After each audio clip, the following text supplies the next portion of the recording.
নমো বিষ্ণুপাদায় কৃষ্ণপ্রেষ্ঠায় ভূতলে শ্রীমতে ভক্তি বেদান্ত স্বামী নীতি নামিনে নমস্তে সারস্বতী দেবে গৌরবাণী প্রচারিণে নির্বিশেষ শূন্যবাদী পাশ্চাত্য দেশতারিণে কৃষ্ণায় বাসুদেবায় দেবকী নন্দনায় চ নন্দ গোপকুমারায় গোবিন্দায় নমো নমঃ। আলোচনা করব পাণ্ডবা নির্জলা একাদশী বা ভৈমী নির্জলা একাদশী বলা হয়। যুধিষ্ঠির এবং কৃষ্ণ সংবাদে, বিশেষ করে ব্রহ্মবৈবর্ত পুরাণে ভীমসেন ব্যাসদেব সংবাদে বর্ণিত হয়েছে।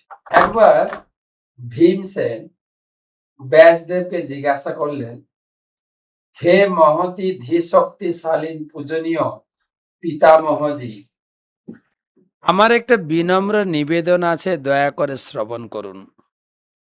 আমার জ্যৈষ্ঠ ভ্রাতা যুধিষ্ঠির মহারাজ, মাতা কুন্তি দেবী, ধনুর্ধর অর্জুন, নকুল, সহদেব, দ্রৌপদী সবাই একাদশী দিবসে তারা ভোজন করেন না।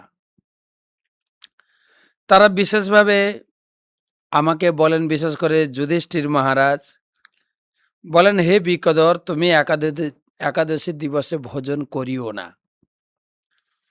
আমি তাহাদিগকে বলি, একাদশীতে উপবাস যে শাস্ত্রবিহিত আমি জানি, কিন্তু আমার ক্ষুধা অসহ্য, আমি উপবাসে অসমর্থ। আমি দানাদি যথাশক্তি দিতে পারি, ভগবান কেশবেরও যথাশক্তি পূজা করতে পারি, এবং মূল কথা হচ্ছে উপবাস করতে পারি না। উপবাস ব্যতীত একাদশীর ফল লাভ কি করে সম্ভব? যখন ভীমসেন এইভাবে বললেন, ব্যাসদেব বললেন, ভীম, স্বর্গ যদি তোমার অত্যন্ত প্রিয় হয় আর নরক যদি নিকৃষ্ট বোধ হয়, তাহলে প্রতি মাসের উভয় পক্ষের একাদশী তিথিতে ভোজন করো না। ভোজন তুমি বাদ দাও। আর এটা শুনে তো ভীম আরো ভয় পেয়ে গেছেন। হে মহামুনি, আমি প্রতিবর্ষে ভগবত উদ্দিষ্ট 24টি চতুর্বিংশতি নিরুম্ম একাদশী কি করে পালন করব? অহরাত্র উপবাস তো দূরের কথা, ক্ষণকালের জন্য আমি ক্ষুধা সহ্য করতে পারি না। বৃক নামক অগ্নি আমার উদরে সর্বদা অবস্থান করছে। বহু ভোজন করলে তবে সে শান্ত হয়। তবে আমি চেষ্টা করব সম্বৎসরে একটি মাত্র উপবাস ব্রত পালন করতে পারি। আপনি আমাকে বলুন, এইরূপ একটি ব্রত কৃপাপূর্বক আমাকে উপদেশ প্রদান করুন, যাহা যথাবিধি পালন করলে আমার প্রকৃত কল্যাণ হবে।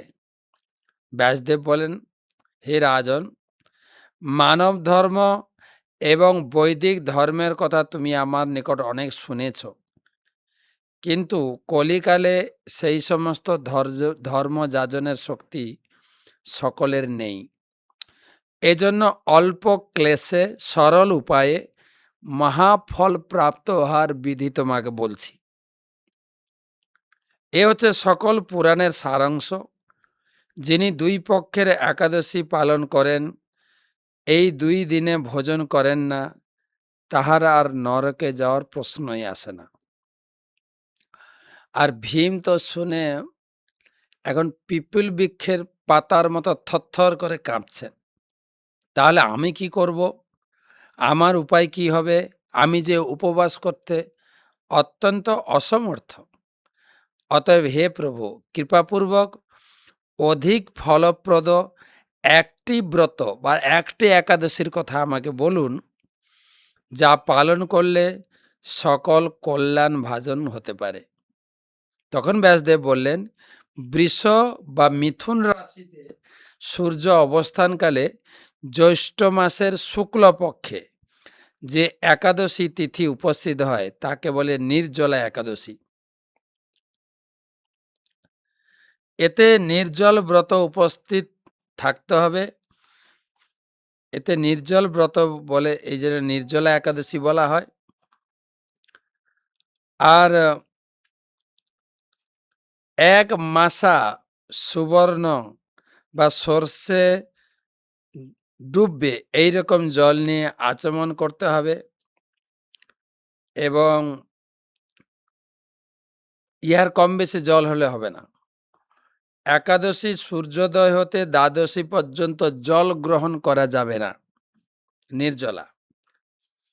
এই প্রকার ব্রতে নিরম্ব উপবাস পালন করলে বিনা যত্নে 12 মাসের একাদশী ব্রতের ফল প্রাপ্ত হওয়া যায়। আর দ্বাদশী দিবসে প্রাতকালে স্নানান্তে ব্রাহ্মণকে স্বর্ণ ও জল দান করার বিধি রয়েছে। ইহার পর ব্রতী কৃতকৃত্য ব্রাহ্মণের সহিত ভোজন করবেন। আর ভীমসেন, এইভাবে ব্রত পালন করলে তুমি কি ফল লাভ করবে শোনো। এই একাদশী ব্রত পালনের ফলস্বরূপে সম্বৎসরের সকল একাদশী ব্রতের ফল প্রাপ্ত হওয়া যায়। ব্যাসদেব বলছেন এইটাকে ভালো করে পালন করলে সব আর যে 23টা একাদশীর ফল পেয়ে যাবেন। এটা আবার সুযোগ নিলে হবে না। এটা ভীমের জন্য বলা হয়েছে যে উপবাস থাকতে পারে না, একটা ব্রত করো। আমরা যারা উপবাস থাকতে পারবো এটার সুযোগ নিলে হবে না যে একটা একাদশী করে নেব, সব একাদশীর ফল পেয়ে যাব না। তবে এটা বলা যায়, আমরা গুরুবর্গের কাছে শুনেছি সারা বছর যে আমরা একাদশী ব্রত পালন করি, যেরকম প্রতি বছর 12 মাসে 24টা একাদশী, এবছর 13 মাস 26টা একাদশী, অধিক মাসে 2টো একাদশী যুক্ত হয়েছে। কোনো কারণে কোনো একাদশী যদি একটু ত্রুটি বিচ্যুতি হানি হয়ে থাকে, সেটা এই একাদশীতে মেকআপ দেবে। হ্যাঁ, এই একাদশী নির্জলা একাদশীটা ভালো করে যদি করা হয়, বাকি অন্যান্য একাদশীতে কোনো ত্রুটি বিচ্যুতি হয়ে থাকলে সেটা থেকে মুক্ত পাওয়া যায়। শঙ্খ চক্র গদা পদ্মধারী শ্রী বিষ্ণু ভগবান আমাকে বলেছেন, সকল ধর্ম পরিত্যাগ পূর্বক আমার শরণ গ্রহণ করে আমার এই পরম প্রিয় নির্জলা একাদশী ব্রত পালন করলে মানুষ অবশ্যই সুফল লাভ করবেন। কলিকালে ধনদানের মাধ্যমে সদ্গতি বা স্মার্ত সংস্কারের দ্বারাও কল্যাণ লাভ হয় না। নানা দোষ দুষ্ট কলিযুগে বৈদিক ধর্ম লুপ্ত হয়েছে। হে বায়ুপুত্র, তোমাকে বারংবার বলছি, ইহা অপেক্ষা আর কি বলবো। 2 পক্ষের একাদশীতে ভোজন নিষিদ্ধ, আর জ্যৈষ্ঠ মাসের একাদশীতে জলপান পর্যন্ত নিষিদ্ধ। এই একাদশী ব্রত পালন করলে সর্বতীর্থ সর্ববর্ষব্যাপী সমস্ত একাদশীর যাবতীয় পুণ্য ফল লাভ হয়। মৃত্যুকালে এই ব্রতির নিকট দণ্ডধারী যমদূত আসার পরিবর্তে ভগবত ধামে নিয়ে যাওয়ার জন্য বিষ্ণুদূত আসবেন। এই ব্রত পালন করে জলদান ও গোদান করলে সকল পুণ্য বা সকল পাপ থেকে মুক্ত হওয়া যায়। হে জন্মঞ্জয়, পাণ্ডবেরা এই ব্রত মাহাত্ম্য জেনে এই ব্রত পালন করছেন। শ্রী ভীমসেন ওই দিন হতে নির্জলা একাদশী পালন করায় এই একাদশী পাণ্ডবা নির্জলা বা ভীমসেনী একাদশী বলে প্রসিদ্ধ হয়েছে। সুমেরু অথবা মন্দাচল পর্বত সদৃশ্য পাপ রাশি এই একাদশী পালন ফলে নিঃশেষে ভস্মীভূত হয়ে যায়। হে রাজন, শ্রীকৃষ্ণ বলেছেন, নির্জলা একাদশী দিবসে স্নান, দান, জপ, হোম ইত্যাদি যাহা কিছু মনুষ্য করে থাকে তৎসমুদায় অক্ষয় হয়ে যায়। এই একাদশী মাহাত্ম্য যে ব্যক্তি ভক্তিপূর্বক পাঠ করেন আর যিনি শ্রদ্ধাপূর্বক শ্রবণ করেন তিনি স্বর্গ লাভ করেন, এমনকি বৈকুণ্ঠ প্রাপ্ত হন। মনুষ্য শনিবালি বা প্রতিবদযুক্ত অমাবস্যায় সূর্য গ্রহণকালে শ্রাদ্ধ তর্পণাদি করে যে ফল প্রাপ্ত হয়, এই একাদশী মাহাত্ম্য শ্রবণে সমুদয় শুভ ফলই লাভ সম্ভব হয়। এত কৃপা।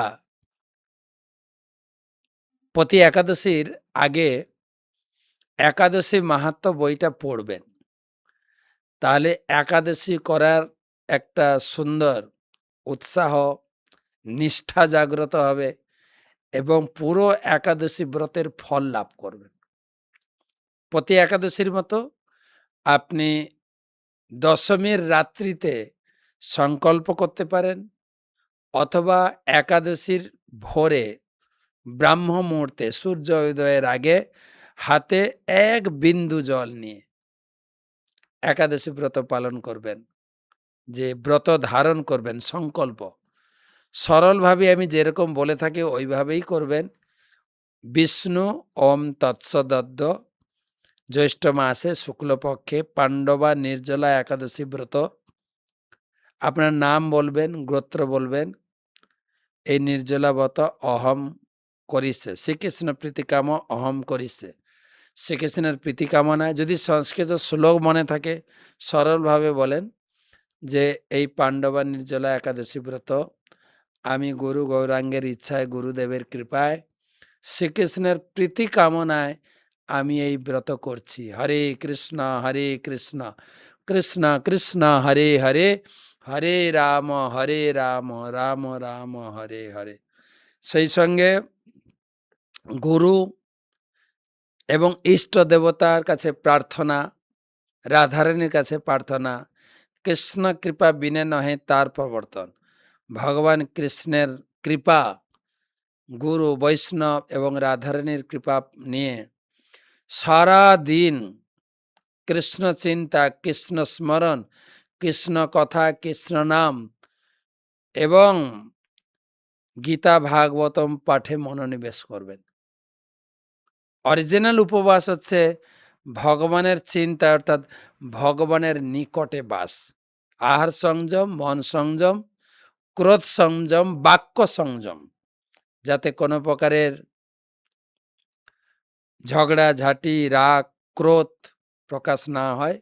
শান্তভাবে ভগবানের এই পাণ্ডবা নির্জলা ব্রত মাধব তিথি ভক্তি জননী যতনে পালন করে, যত্নের সহিত পালন করুন।